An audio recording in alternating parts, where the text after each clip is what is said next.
morning, Spartans. Today it's a Thursday, October 30th, the day before Halloween. It's a low of 35 and a high of 55. I would be outside right now, but it's kind of dark. That won't be the case next week as it's daylight savings. It's fall back, so that means it'll be bright in the morning. Let's go meet our anchors. Thanks for the intro. I can't wait for an extra hour of sleep on Sunday. How about you, Gurum? Oh, absolutely, Kenzie. I love sleeping in. Speaking of things I love Fun Focus Friday. Let's go to Julia about that. Thanks, anchors. Tomorrow is Fun Focus Friday. If you have not already, you have to sign up for a focus by today. Spartans, if you are 11th and 12th graders and you want to leave for privilege, you have to sign up for Miss Rumsey's focus. Some of the options we have for Fun Focus Friday are Halloween tennis, ping pong, and Just Dance, and many, many more.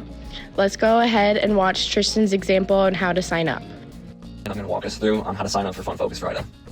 First, you sign in with Google, as I'm doing right now. Once you're logged in, you go up here, right above your name where it says Focus Class Passes. You click there, and then you immediately click View Signups. This is where confusion may start. You click View Signups. You go to Friday, October 31st. And now you have all the options available. And if you want to read what they are, for example, you can click on Details. Miss Laper is hosting Just Dance, if anyone wants to do that. I think personally, I'm going to go to James Vandenberg and sign up for kickball. So, once you've selected the one that you want, simply click sign up, and you're good to go. Thanks, Julia. That sounds great, but I'm going to use privilege. Me too. Halloween's tomorrow. Let's go to Matt and Crosby for the dress code. It's Mega Matt here with Crosbythompificus. How are we doing today? Hi. Sounds good. All right. So the guidelines for this Halloween on Friday, guys, there's a few unfortunate guidelines that we do have to follow because the UNDA says that we have to. First of all, no capes. We don't know why. We can't explain it. There's no explanation. Just the UNDA states no capes. So, nothing, no blood or nothing that will mimic or imitate blood. So you can't yeah. No weapons, guys. Unfortunately, we can't bring our play knives and our place katanas and swords. Another one is no masks, guys. Unfortunately, we can't wear masks this Halloween. Wow, I was gonna bring my capes and my capes, but guess what? Not anymore because I could probably choke on it and die. Back to you, anchors. Let's all follow the dress code. I'm going to leave my cape at home. Winter sports sign up is now. Let's go to Wyatt and Aaron. Winter sports are starting up. You can use this QR code and this link to get on Final Forms. Your physical must be updated on Final Forms to be able to try out for a winter sport. Final Forms is where you sign up for winter sports. Wrestling, today you have a meeting 7:20 to 7:45 in the media center. Be there. Back to you, Kenzie. Thanks, guys. I heard the bowling team needs more bowlers. That's it for the news today. Now for a couple of reminders. Today in focus, University of Toledo. Sign up here. We're going to wrap it up with an interview from Mr. Stoner. And Trivia Thursday. Have a great day, Spartans. And we'll see you tomorrow. All right, it's Ben. It's Thursday Trivia today. Who am I here with? Zach. Woody. Nice. All right, first question for you, Zach. How many players are on the field during a soccer match? 10. That's wrong. Nolan, which sport uses a puck instead of a ball? Hockey. Correct. Zach, in basketball, how many points is a free throw worth? 2. Wrong. All right, Nolan, what country won the FIFA World Cup in 2018? Brazil. That's also wrong. It was France. What sport is known as the king of sports? Football. It's soccer. Nice. In tennis, what piece of fruit is found at the top of men's Wimbledon trophy? Grapes. Pineapple. All right, we got a clear winner. It's Nolan today. Hey Spartans, it's October, and we're back with Mr. Stoner for more questions that you guys have. it was recently homecoming, and the fall's coming up. So, what are some of your most memorable Halloween costumes that you've had? Yeah, I wasn't much of a Halloween guy. I started dressing up at 4th grade, but when I got to college, you have get-togethers per se. So at those get-togethers, one year I dressed up as Eddie Vedder. You know who Eddie Vedder is?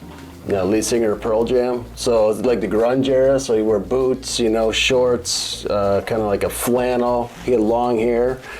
People thought I looked like an old lady, a homeless old lady. So no one knew who I was. I was a big Pearl Jam fan. I thought, man, everyone's going, this is Eddie Vedder. I rocked it. I thought I looked like an old homeless lady. So the one that was most disappointing, that's the one.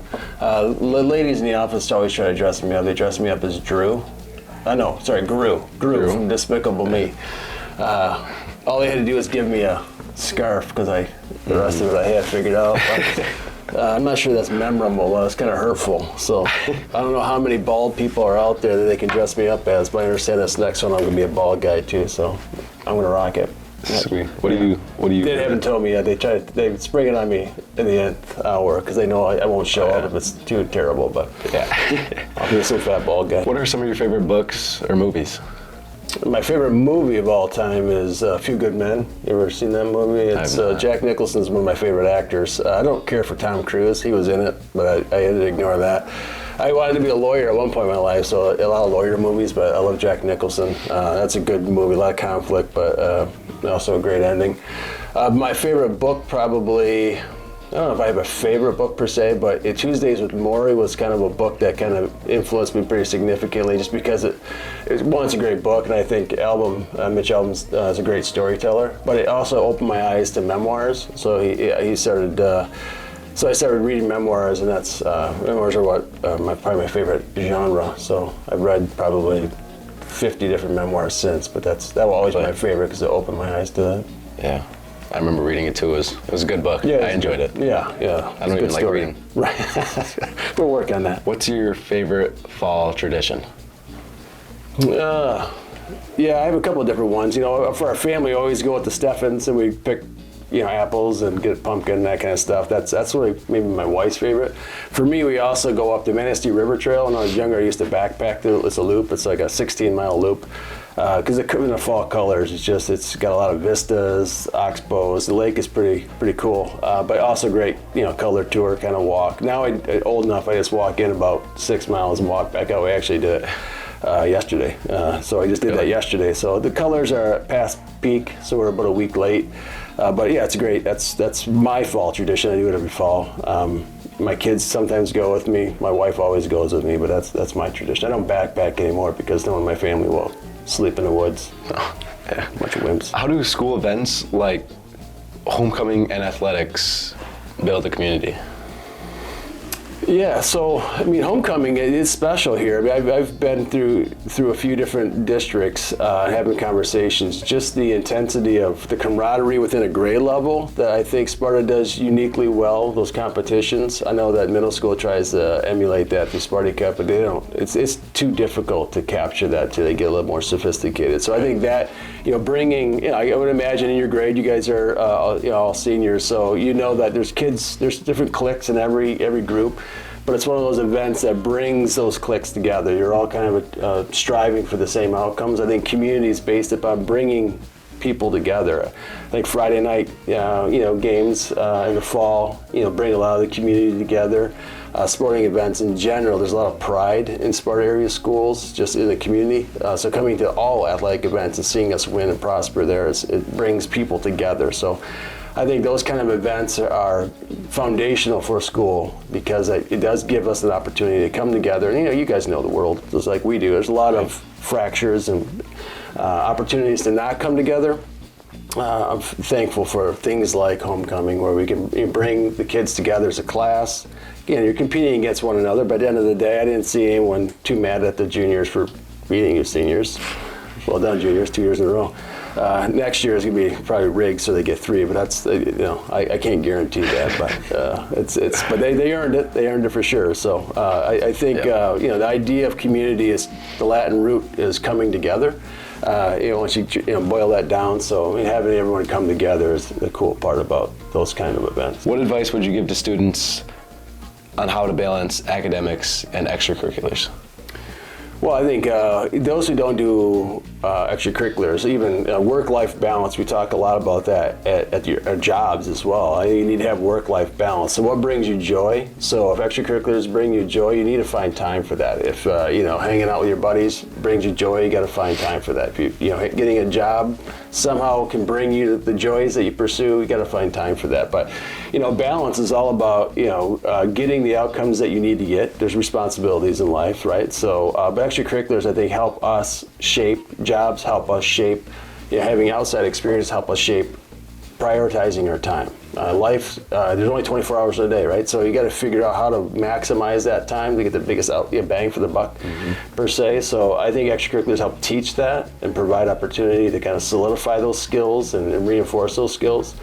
So whether it's sports, whether it's performance in band, performance in drama, whether it's getting a job, whether it's just hanging out and gaming, whatever the things might be for you that bring you joy, maximizing that time by making sure that your job is academic. So finding that balance in life, you're going to need to find work-life balance. So work is school. Life is the rest of it. How do you find that balance? Because you got to get that job done. So what is, I think it's a good opportunity to practice those skills and solidify those things that you can transfer into life going forward. Yeah. You did a good job at that. I know you played baseball. Yeah, baseball. Yeah, wrestled, football. Yeah, worked 20 hours a week. I'm not sure how I did it. I was young. Yeah. And I don't have the energy for that today. It's good stuff. It was all before phones too, right? So it's amazing the amount of time you can find when you're on your phone all the time. When I think about that, sir, but I've noticed that around town. So put the phone down. Yeah, you'll find a lot of time then. Oh yeah. That was this month, October, of Questions with Stoner. Great questions, guys. I'm looking forward to coming back next month. Me too. Thank you. I love it.